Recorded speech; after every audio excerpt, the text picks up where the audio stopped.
জাতীয় দলে নেই প্রায় ৩ বছর হতে চলল, কিন্তু এশিয়া কাপের আগে আবারও হুট করে আলোচনায় চলে এলেন সাব্বির রহমান।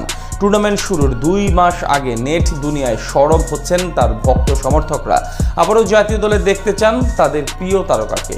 সবার চাওয়া আরও একবার ২২ গজে ঝড় তুলবেন এই পাওয়ার হিটার। এশিয়া কাপের আগে সাব্বির রহমানকে ঘিরে এমন আলোচনার বিস্তারিত রিপোর্ট।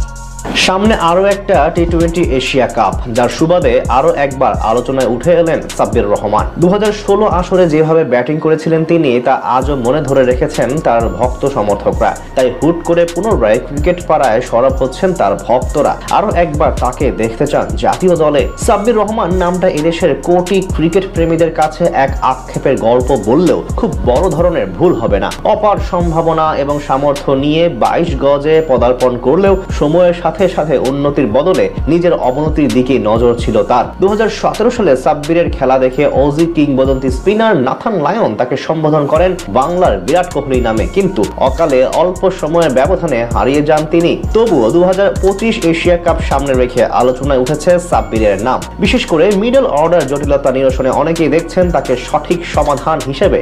সবশেষ ২ সিরিজের দাপটে জয় পেলেও টাইগারদের ৫ নম্বর পজিশন নিয়ে সমস্যা ছিল স্পষ্ট।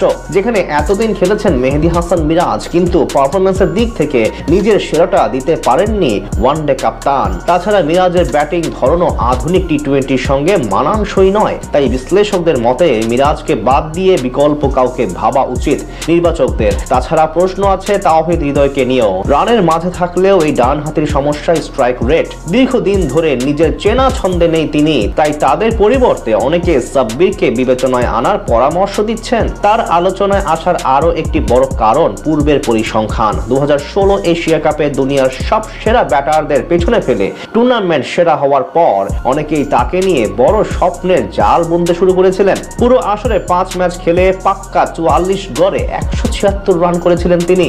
সেই সিজনে সাব্বির পেছনে ফেলেছিলেন তিলকরত্নে দিলশান, বিরাট কোহলি, রোহিত শর্মা, শিখর ধাওয়ান এবং মোহাম্মদ হাফিজদের মতো বিশ্বমানের ক্রিকেটারদের।